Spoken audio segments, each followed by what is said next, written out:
Bismillah.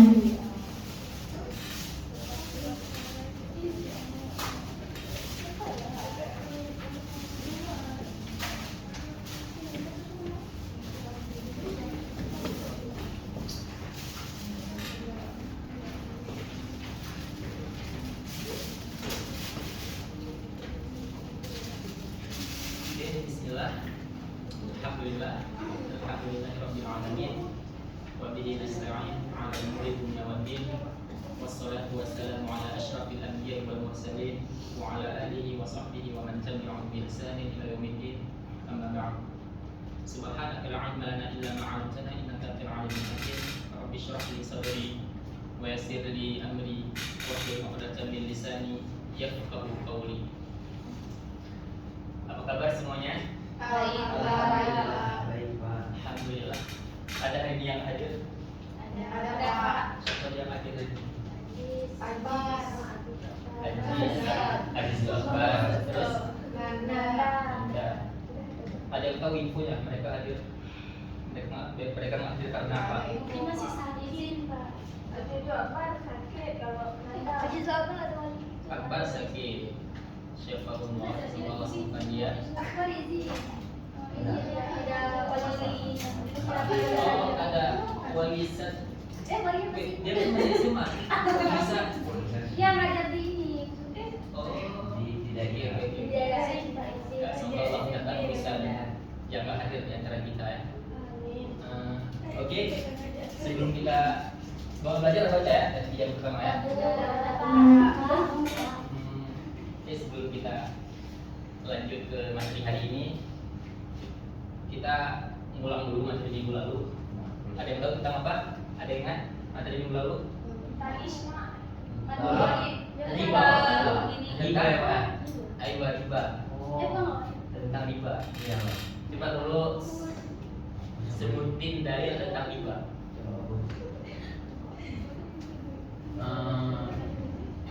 Wa ahlallahu al-bai'a wa harrama riba. Ya, Iya. artinya Allah menghalalkan jual beli dan mengharamkan riba. Hasan, bagus. Ini minggu lalu kita belajar tentang riba. Dan hari ini kita akan melanjutkan materi kita tentang salah satu bab yang terpenting dalam kehidupan manusia. Jadi materi ini sangat-sangat penting untuk kita pelajari. Kita akan menjalani materi ini hampir 2/3 dari kehidupan kita. Ada yang tahu tentang apa? Tentang? Betul. Kita hari ini akan belajar tentang fikih pernikahan. Jadi Bapak harap kalian semua fokus dengerin baik-baik karena ini penting. Karena suatu saat pasti kalian akan nikah. Sekarang kalian kelas 11. Kelas 11 mungkin yang cewek after SMA saya mungkin segera menikah. Yang cowok-cowok juga mau. Jadi kayak penting ini sebagai bekal untuk pernikahan kalian. Mau kuliah dulu Pak. Itu kan IPA yang lain tuh orang mungkin nikah. Besok dia nikah Pak. Oke. Sebelum kita Nikah. fokus masuk ke pembahasan, Bapak ingin tanya ke kalian, apa yang kalian tahu tentang nikah?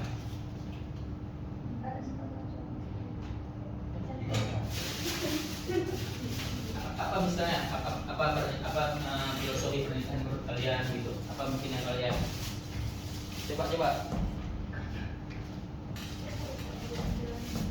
Enggak, ini sekilas aja, sekilas belum kita masuk ke materi yang kalian tahu apa gitu.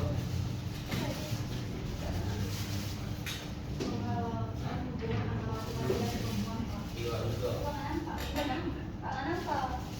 Dikati matanya ke ibu. Foto-fotonya tadi zoom. Apa gitu?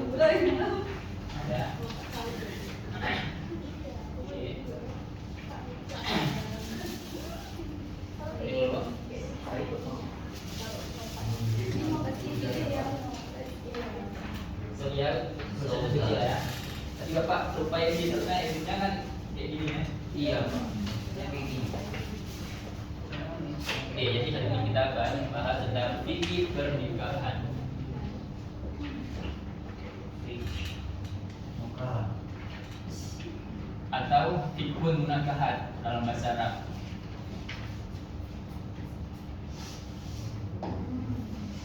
Kita tahu kok belum ditulis sama ibu sebelumnya. Lupa. Fokus aja dulu ya. Bismillah aja Kak. 2002. Sampai Nah. Nah, Bismillah juga.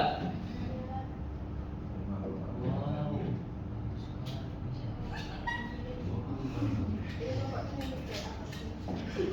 Pas izin ya Kak.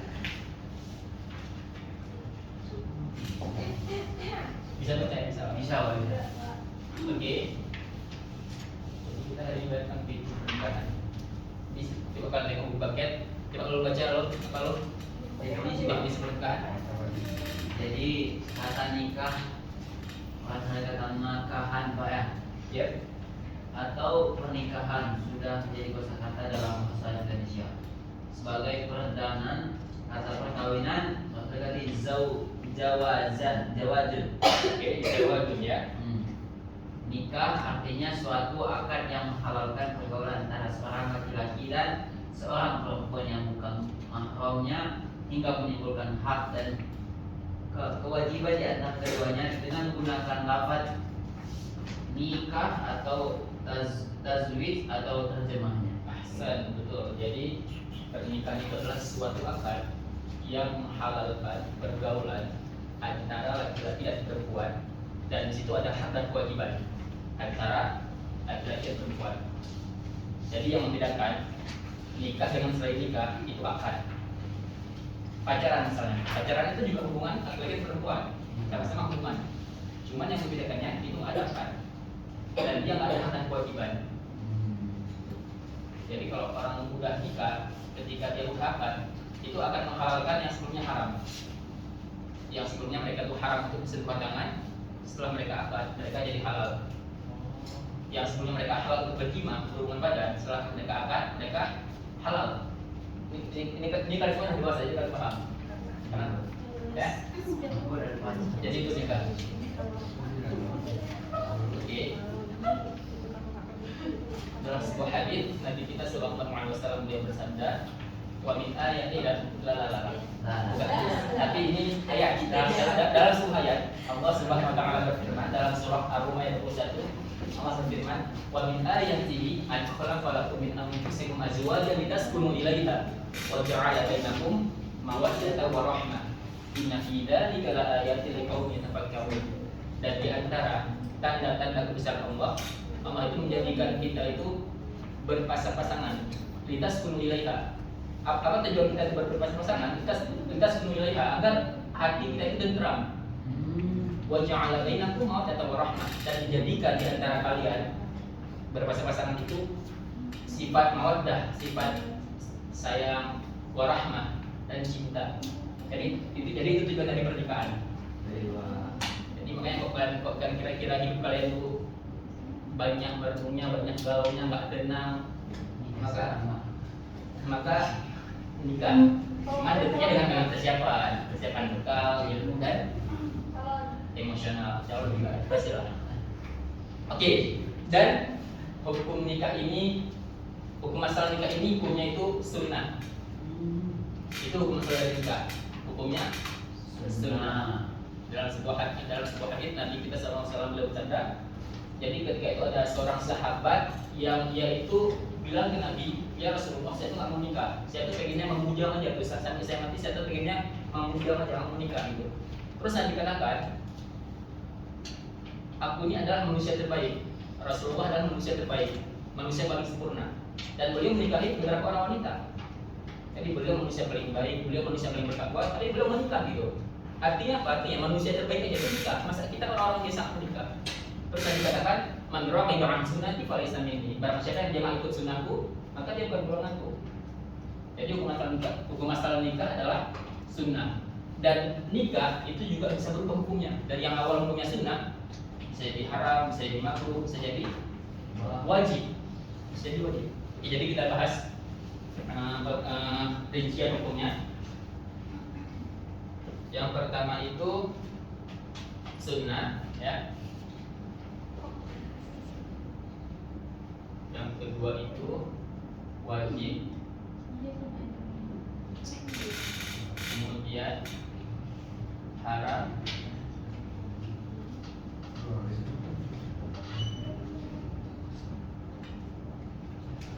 Dan makruh kan.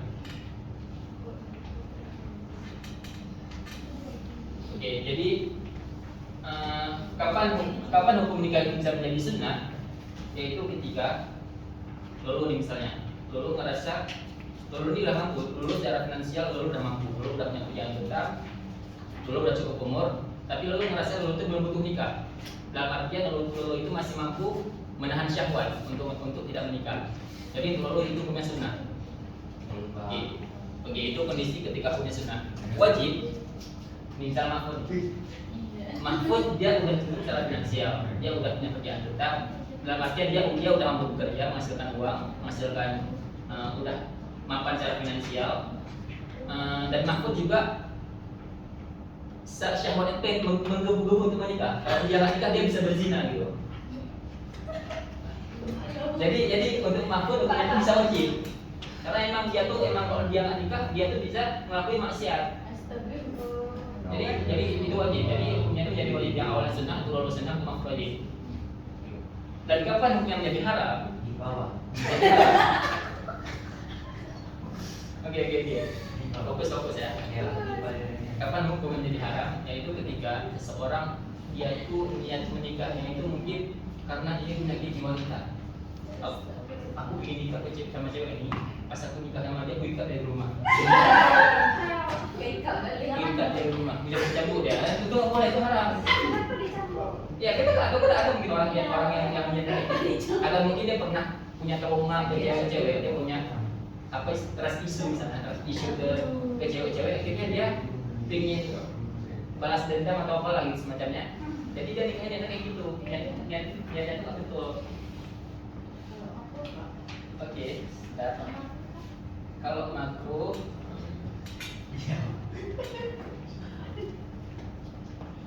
ya kalau makruh nih kita lah, kita nih. Ini kita nih, ini untuk kita untuk kalian yang masih sekolah, ya kan secara finansial belum mencukupi lah ya. Tapi kalau kerja bisa. Cuman kalau misalkan nikah sekarang kan kasih orang makan apa coba? Kalau yang coba misalnya. Jadi masih makruh lah hukumnya. Ini untuk kita nih ya. Oke, jadi itu rincian terkait hukum pernikahan dan kemudian kita masuk ke syarat dan rukun pernikahan. Coba lu baca dulu. Apa yang apa Pak? Syarat dan rukun nikah. Syarat dan rukun nikah. Ini. Oh ya, Bapak lupa nyampein satu hadis. Dalam sebuah hadis Nabi kita sallallahu alaihi wasallam beliau bersabda, "Ya ma'syarasy syabab, wahai anak-anak muda, manis tata'a minkumul ba'a falyatazawwaj." Barang siapa di antara kamu yang telah memiliki al-ba'ah ini kata para ulama itu adalah syahwat ataupun keinginan untuk menikah, falyatazawwaj, maka hendaklah dia segera untuk menikah. Fa innahu aghaddu lil basar, maka karena dengan menikah itu akan lebih mudah untuk menutupi pandangan, wahsanul faraj, dan menjaga kehormatan. Fa illa yastati, tapi kalau nggak mampu untuk menikah karena belum cukup secara finansial, fa alaihi bisawm, maka puasa sebagai benteng untuk kita meredamkan syahwat. Jadi Mahfud misalnya, Mahfud udah menggebu-gebu syahwat dari menikah. Cuman Mahfud belum mampu secara finansial. Maka Mahfud kata Nabi puasa Mahfud. Itu untuk meredam syahwat Mahfud ya. Jadi sabar Mahfud. Di samping puasa Mahfud juga bekerja untuk kumpulin mahar. Dan lumayan dan bisa lamar salah satu dari orang ini. Coba dulu.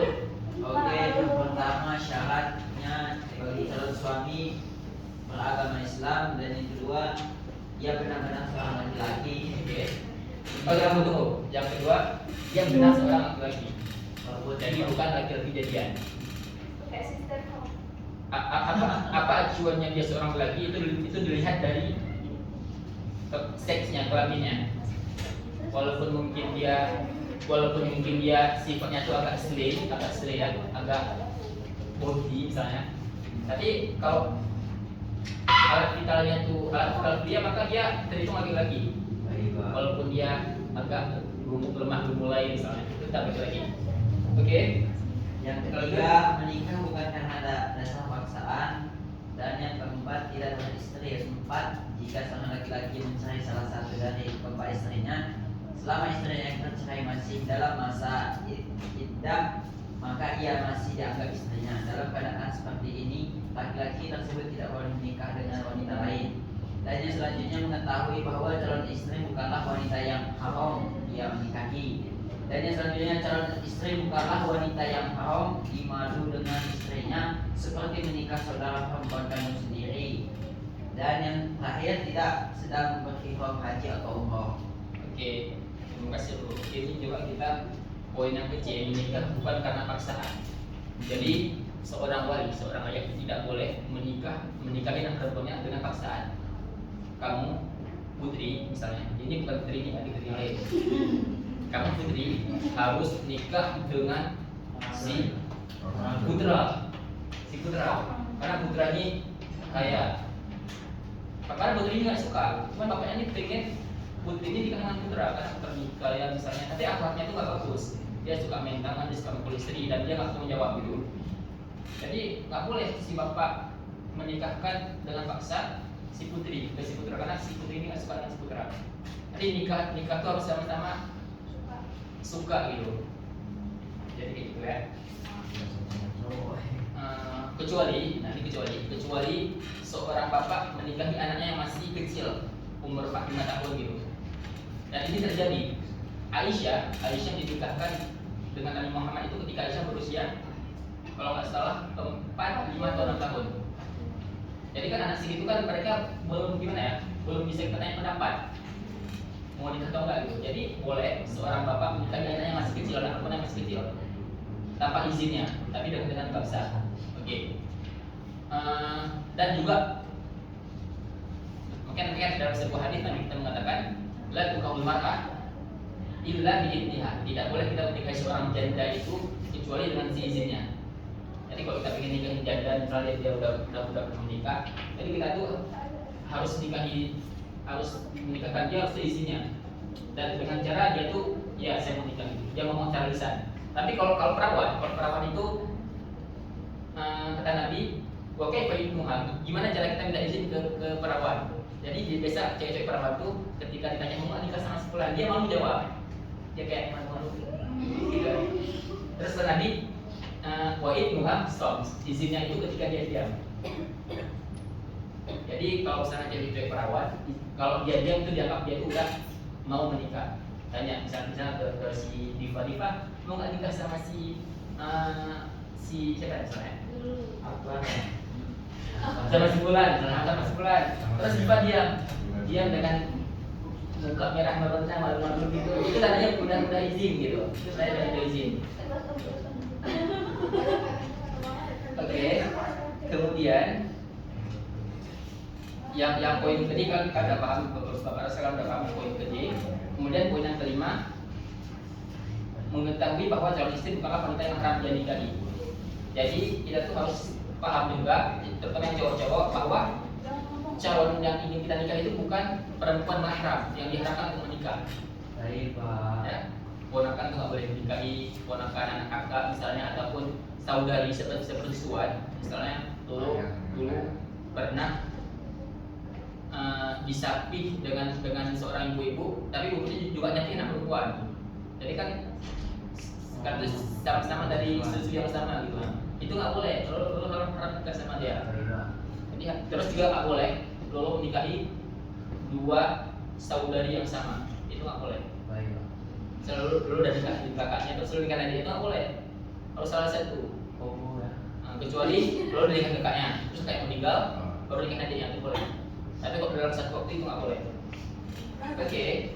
Kemudian tidak boleh menikah dalam kondisi ihram. Jadi ketika kita ihram, ini yang cowok-cowok ya, ketika kita lagi haji, kita lagi pakai baju ihram itu kita dilarang untuk akad. Jadi selesai dulu ihramnya, tahallul dulu, setelah tahallul baru berakad. Baik, Pak. Kemudian poin yang kedua, coba baca Zia. Poin kedua calon istri dan syaratnya. Yang B Pak ya. Oke. Benar-benar seorang perempuan. Oke. Beragama Islam ya, yang beragama Islam dan seorang perempuan. Yang pertama beragama Islam, yang kedua benar-benar seorang perempuan, yang ketiga mendapat izin menikah dari walinya, yang keempat bukan sebagai istri orang lain, yang kelima bukan sebagai muqtadah atau wanita yang sedang dalam masa iddah, yang keenam tidak memiliki hubungan mahram dengan calon suaminya, yang ketujuh bukan sebagai wanita yang pernah di calon suaminya atau dilaknat suaminya karena tertuduh zina, yang kedelapan atas kemauan sendiri, yang terakhir tidak sedang ihram haji atau umrah. Jadi Bapak rasa kalian semua udah paham ya? Paham, Pak.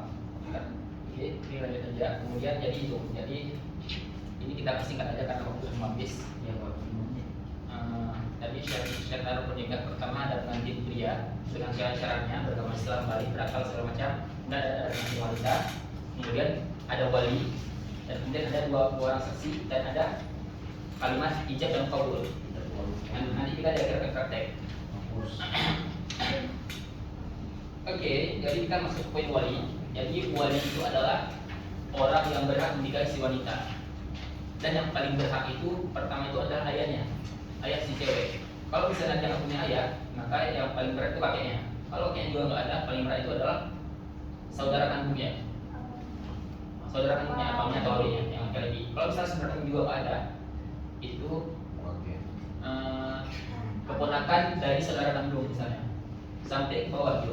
Jadi gitu. Jadi ada urutannya. Dan kalau dia nggak punya saudara, nggak punya keluarga siapa-siapa, nggak punya wali siapa-siapa dari keluarga, maka yang nikahnya adalah wali hakim. As-sultan, al-wali, lima.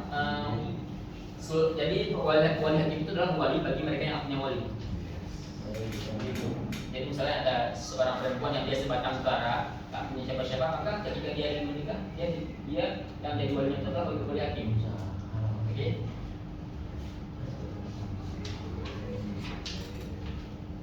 Kemudian ada ijab qabul. Ini kita langsung praktek aja. Kita langsung praktek. Coba kalau sama Mahfuz ke depan. Coba bawa kursi 2 biji. 2 biji, Pak. 2. Berhadapan. Jangan lupa terus. Apa di berhadapan? Nyambut.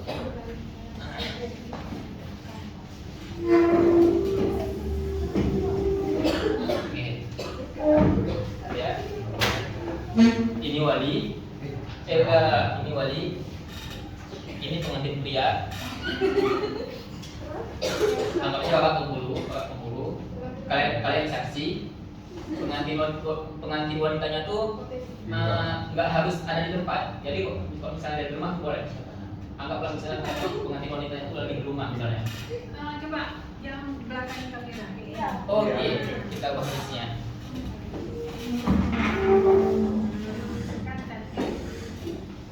Biar jelas ya.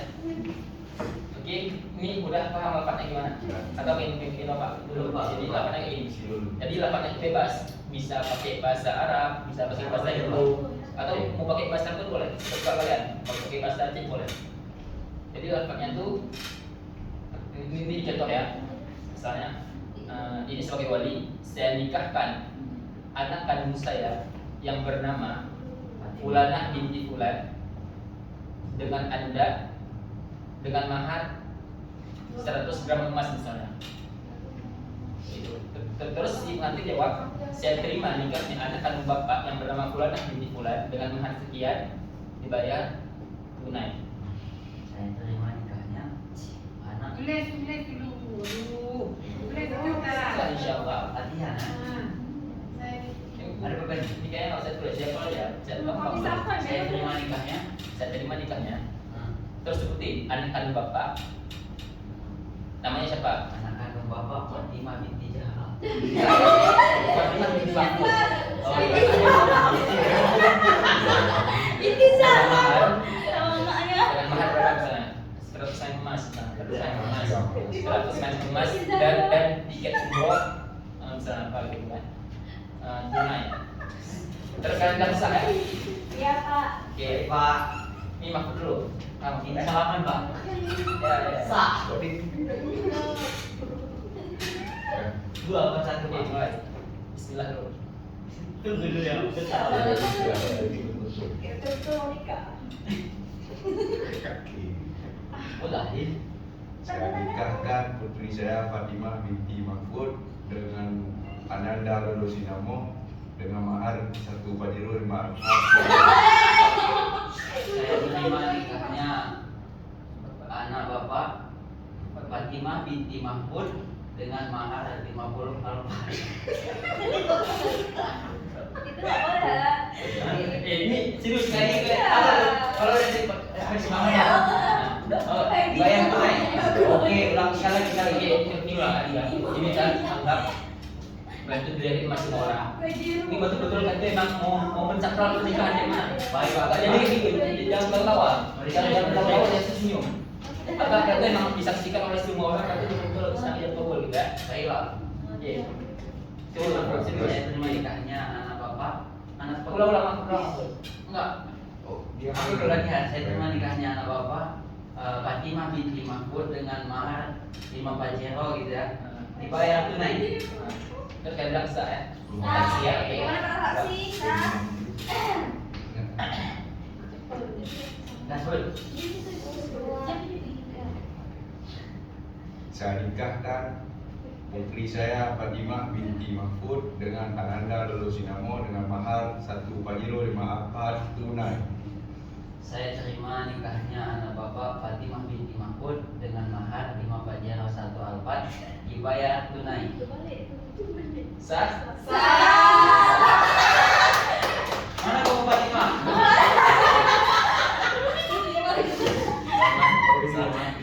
Jadi itu.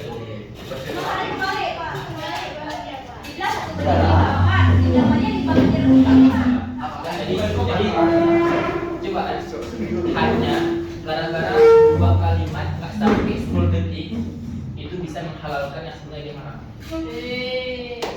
Cuma gara-gara 2 kalimat saya terima, saya nikahkan dan saya terima itu 10 detik bisa merubah Jeda Pak ya. yang halal yang haram jadi halal. Itulah pentingnya akad dalam Islam. Oke, sejauh ini ada pertanyaan?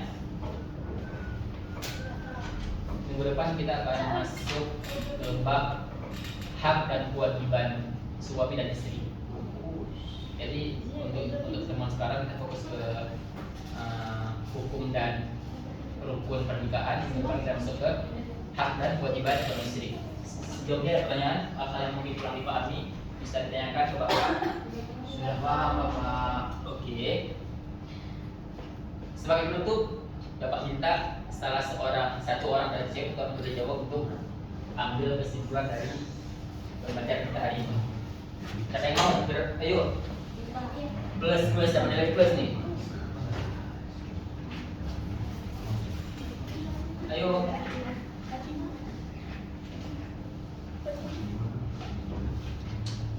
Masa ada yang mau kamu nulis kalian? Adanya nilai plus. Oh boleh. Ada yang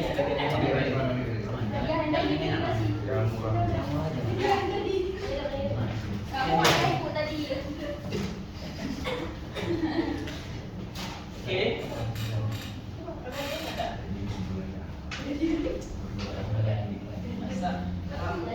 Pokoknya emang ada yang mau kesimpulan berarti pokoknya emang gak ada yang mau ambil kesimpulan berarti minggu depan oke Senin oke. Apa boleh akhir waktu Senin. Nikah adalah ikatan antara laki-laki dan perempuan Oke. yang bertujuan untuk membentuk keluarga yang harmonis, menjaga kesucian diri dan memperoleh keturunan dengan cara yang halal sesuai syariat. Melalui pernikahan, seorang belajar tanggung jawab, kasih sayang dan membangun rumah tangga yang penuh. lebih bagus. Jadi tadi ya, tujuan pernikahan itu kan untuk memperoleh sakinah, mawaddah warahmah, dan juga untuk memperoleh keturunan. Memperoleh keturunan yang soleh. Karena apa manfaat kita punya keturunan? Dalam sebuah hadis Nabi katakan apa? Idza matal insan, apabila seorang manusia itu mati, maka inqata amaluhu, maka terputus seluruh amalannya illa min thalath, kecuali 3 hal. Shadaqatin jariyah, sedekah jariyah, al-ilmu yuntafa'u bihi, ilmu yang bermanfaat, wa waladun shalih yad'u lahu, dan anaknya soleh yang mendoakan kedua orang tuanya. Jadi 3 ini dapat dengan kita punya anak yang soleh. Dengan kita punya anak yang soleh, dia sedekah atas nama kita, dapat pahala. Dengan anak yang soleh, kita ajarin dia baca Al-Fatihah. Kita punya anak, kita ajarin dia baca Al-Fatihah, dan dia sholat seumur hidup dengan baca Al-Fatihah kita ajarkan. Jadi setiap dia sholat itu pahala yang mengalir ke kita, ilmu yang bermanfaat. Dan kemudian bahwa ada sholih yad'u lahu. Ketika kita meninggal, dia senantiasa mendoain kita, ya Rabb, ampunilah kedua orang tuaku, apakah kuburnya, katakanlah dia surgamu. Jadi kalau mau punya amalan yang terputus, nikah punya anak. Oke, kita akhiri pembelajaran kita hari ini. Semoga bisa diambil manfaatnya, karena itu salah satu materi yang paling penting. Karena setiap hari kita pasti akan, hampir setiap hari kita pasti akan merasakan momen pernikahan, dan itu momen yang paling panjang dalam hidup kita. Makanya kata para ulama, menikah itu adalah ibadah terpanjang. Hampir 2/3 umur kita itu akan dihabiskan dengan pernikahan. Jadi yang cowok-cowok, persiapkan diri, bekal berupa ilmu, terutama ilmu yang paling penting, manajemen emosional, kemudian juga finansial. Bisa kumpulin mahar dari sekarang, kumpulin mahar. Kedua, cewek-cewek, kalian harus menyadari suatu saat kalian akan jadi seorang istri dan juga seorang ibu, dan itu bukan pekerjaan yang mudah. Itu butuh bekal yang banyak, karena didik anak itu nggak mudah. Dan juga demikian. Kita akhiri pembelajaran kita hari ini. Ada nambah, mau nanya? Kita akhiri pembelajaran kita hari ini. Ada nambah wa iyyakum ajma'in. Subhanakallahumma wa bihamdika, asyhadu an la ilaha illa anta, astaghfiruka wa atubu ilaik. Assalamualaikum warahmatullahi wabarakatuh. Oke, Restu udah siap untuk menikah? Siap kali ikutnya kamu. Nama calonnya. Siap-siap. Dia kalau menikah tuh ya, memang ya kebanyakan remaja laki-laki perempuan sekarang buru-buru menikah. Ya, tapi ketika nikah tua berarti kita gak benar. Jadi kalau kalian mau menikah itu betul-betul udah siap. Karena apa? Waktu kalian yang dulu bisa leha-leha, sekarang yang utama kewajiban. Dulu bangun tidur udah ada yang itu, tapi sekarang enggak. Kalian harus, bahkan harus mencari kadang-kadang. Dulu duit tinggal minta, tapi sekarang nggak bisa lagi karena kalian udah tanggung jawab suami. Sementara suami penghasilan kadang-kadang cuma pas-pasan. Dulu biasa minta sama orang tua, ya banyak. Intinya waktu kalian banyak terfokus ke rumah tangga. Makanya kalian dituntut untuk pribadi yang mandiri. Ya, nggak sempat lagi, nggak ada waktu. Kalau dulu ya cuci seminggu sekali, sekarang nggak bisa. Pada punya anak harus menjadi kayak ibu. Ibu bisa dalam rumah tangga kenapa? Pakai jam 12 saya harus dari rumah. Nah, nanti pergi sore. Sebelum pergi siapin dulu. Itu jam rumah udah bangun